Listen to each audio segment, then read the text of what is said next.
Searching in the Arctic. The film opens around the time of the Alaskan when the gold rush. Had found a yellow metal. Gold. These men needed dogs. Strong muscles. Big dogs to pull their sleds.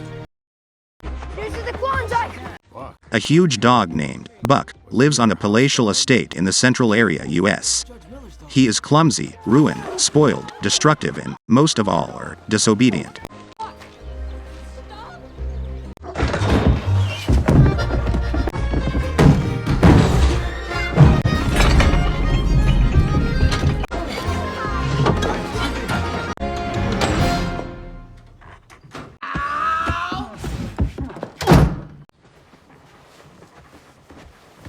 Today, you need to be on your best behavior.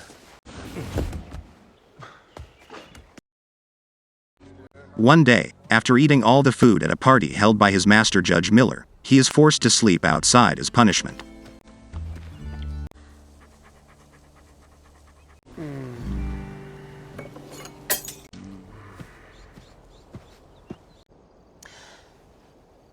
Sit out here. Not now, Buck. While there, he is reaved by a dog thief who sells the dog to traders. He was less attentive Hey, Buck. I got a treat for you. than he was. Get the treat. Good boy. He'll fetch a fine price where he's going.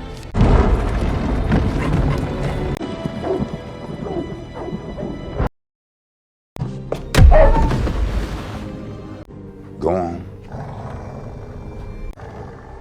The law of club. Good.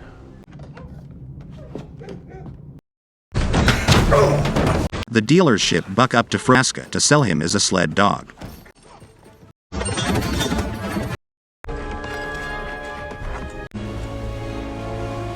While just at the Alaskan port, Buck runs over John Thornton for the first time and returns John's harmonica to him after it falls out of his pocket.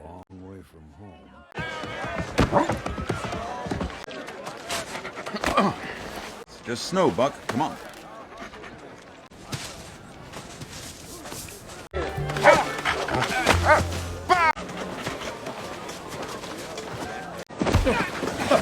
Hey, jeez!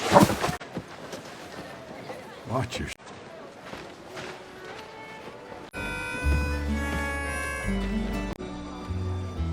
Hey, thanks. Buck! Let's go. Thanks, Buck. You're a fast one. At the time, fortunately, Buck is then sold to a man named Perot who works for the Postal Service.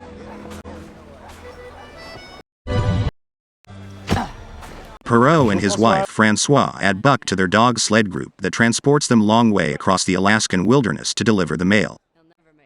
Okay, let's you meet the team. Spitz, your new boss. Dolly, Joe, Pike, Dub, Dave, Soleil. You are here. Welcome to the team. But just do what Spitz does, okay? He leads, you follow. Team ready? Initially, in his first experience is not good, Buck is clumsy and overwhelmed. The head of the sled dogs, Spitz, is fierce to Buck and the others on his team.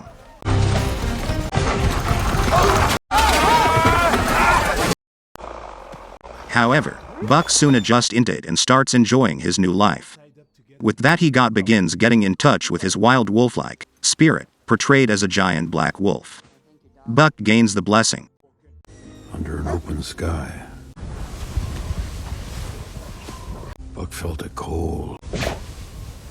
Buck had learned to listen to their voices. He would begin to hear his own.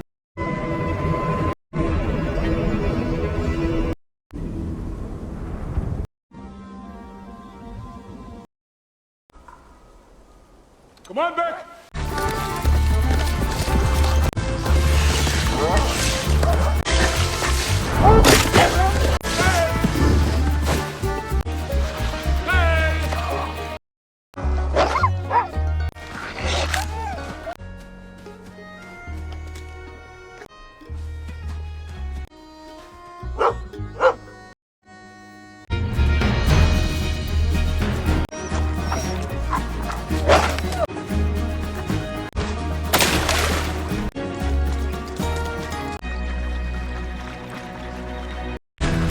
Spitz!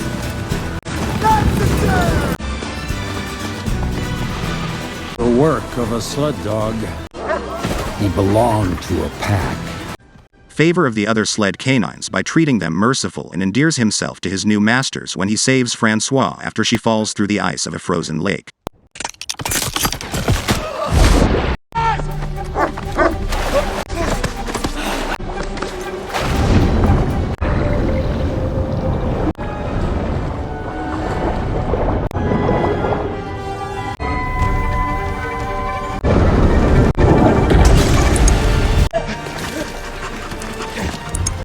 You okay? Back! Back! Back! Back!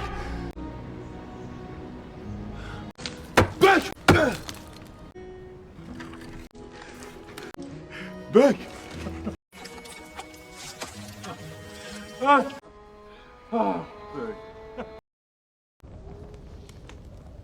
But I never saw him.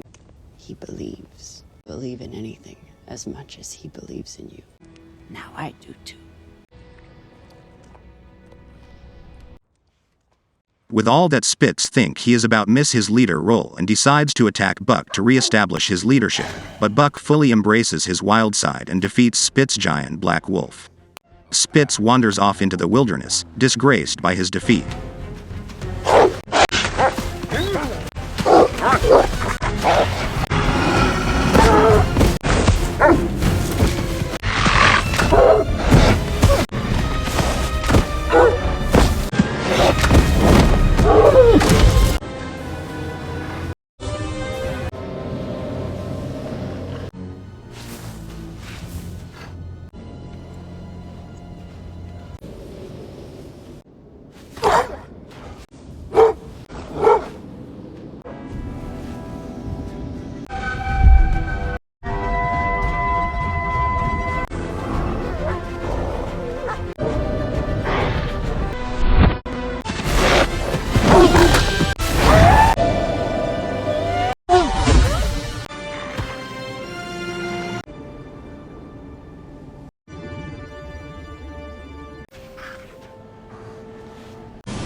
Spitz!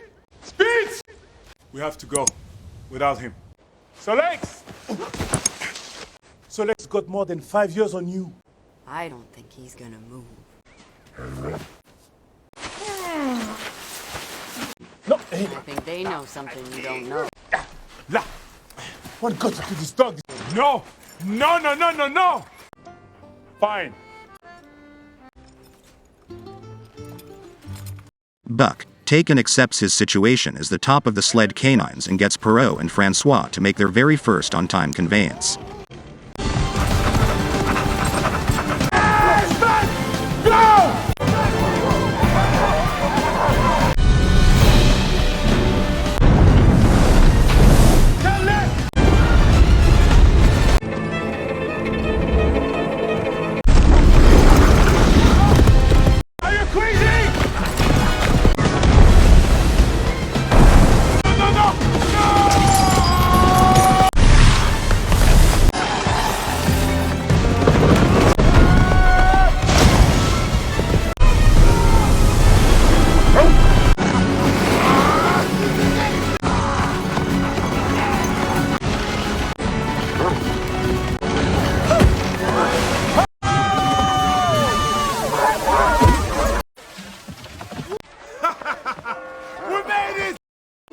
Buck, we don't carry men, we carry lives.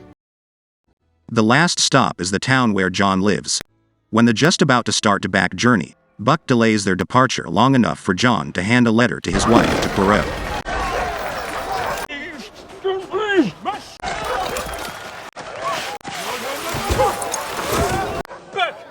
What? You got time for one more before you leave? Just that it's my son's birthday. Oh. You are lucky. Lucky's the boss. Thank you.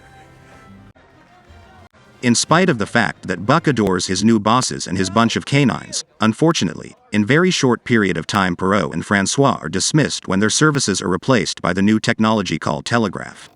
They are forced to sell their dogs before returning to Canada. The dogs are sold to a cruel man named Hal. How about it?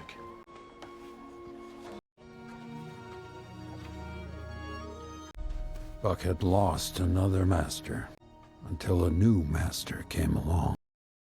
Hal and his companions Mercedes and Charles intend to go into the wilderness and make their fortune finding gold. Clearly, they are totally not ready for the afflictions of living in the wild. John tries to talk them out of departing, but Hal and his companions take off without his advice. Take the Jeep hole and break them out. What's the controller? Off too far into the spring. Half that trail's on the river. The ice is gonna break up with your companions and that dog's on it. You're a good dog, sir. Save your dogs and your companions. No, thank you. I paid a fortune for this team. Let's go.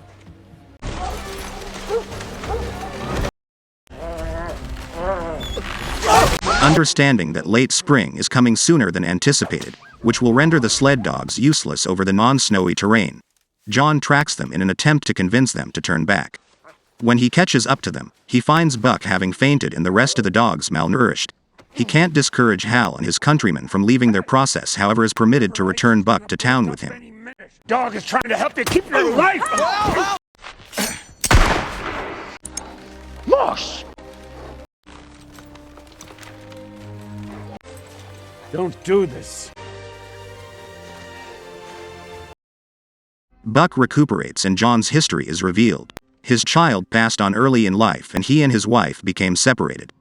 To escape his grief, John journeyed to Alaska and frequently much of the time drinks his distresses away.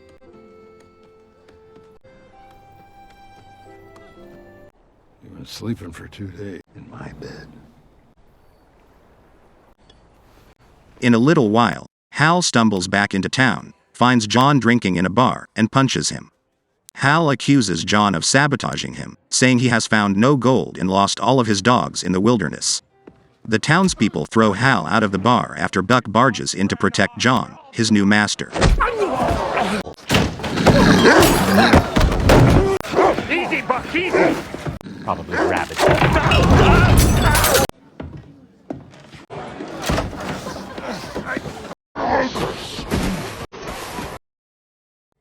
When they live in together, at home, Buck hides John's alcohol in the snow. After sobering up, John tells Buck that he came to Alaska because his son was obsessed with visiting Alaska and traveling to an unknown piece of the state. Buck, what are you doing? Good you're awake. Here it is. Come here. My son was always reading adventure stories. He spent all day looking at maps, dreaming about what was on the other side. He said, but let's go there. Let's go, I said. We could go. With that, sober and having a companion in Buck, John decides to venture out and discover into the uncharted territory in honor and pay tribute of his son.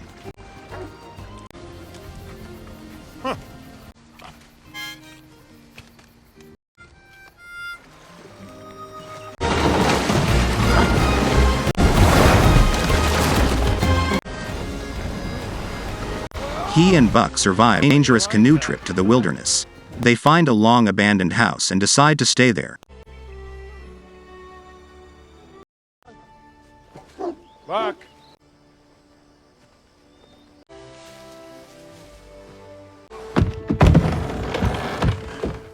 Look at this, Buck.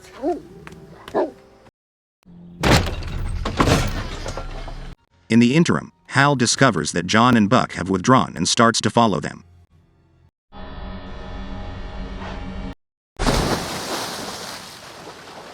John finds that the river, near his cabin, is full of gold and starts vanning it.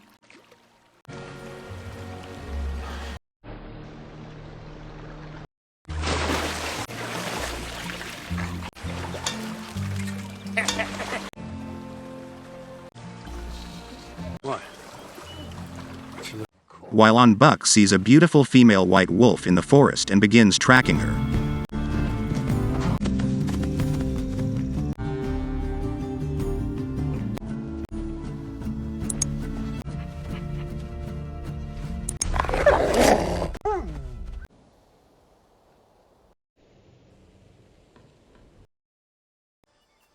Buck ultimately saves one of the pack members from fall and drowning on the waterfall. With that, the wolf pack starts regarding Buck as one of his own.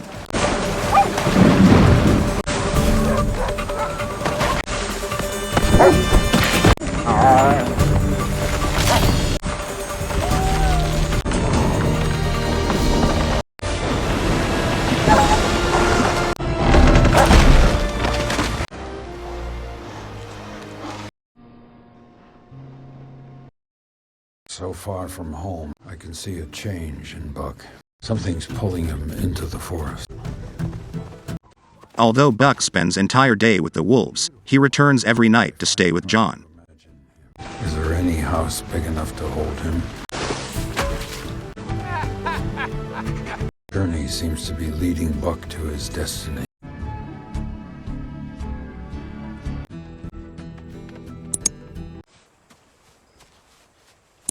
You've been staying out later and later.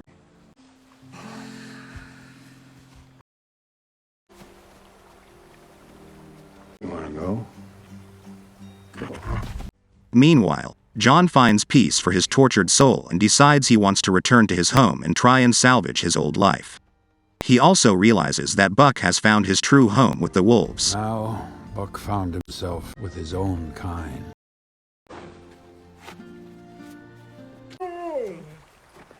No, I'm not asking you to come with me, Buck. You got something here.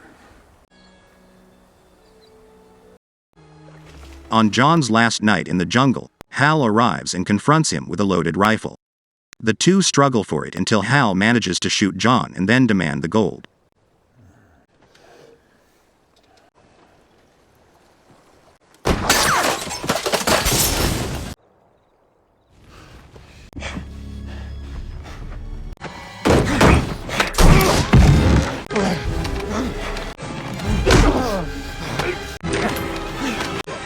John gives all the gold he had collected to Hal, but Hal won't be satisfied until both John and Buck are dead.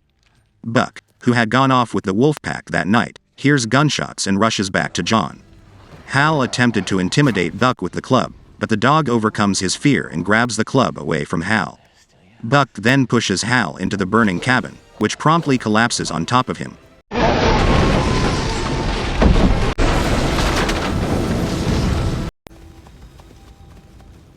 Buck goes to set up a mortally injured John. He gets one final look at the meadow with Buck before succumbing to his wound.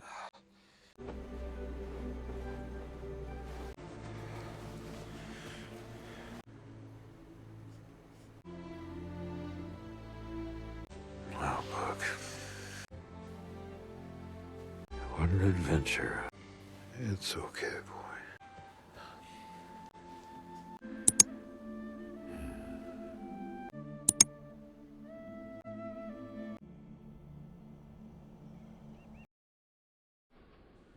In end of the movie, John tells in brief to the audience that Buck has since become a legend in his new territory.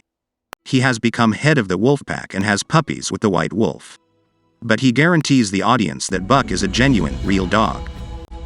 In these mountains, where a new breed of timber wolf roams, wiser than man or wolf, that runs at the head of the pack. They live without fear. Buck occasionally passes the burnt cabin and remembers his friend John. And although John hopes that he was able to show Buck love, he knows that Buck has truly found happiness when he heeded. Some say it's just a legend. Every summer, when he comes down to the valley, he remembers an old master's. Before he went to his own, became his own master.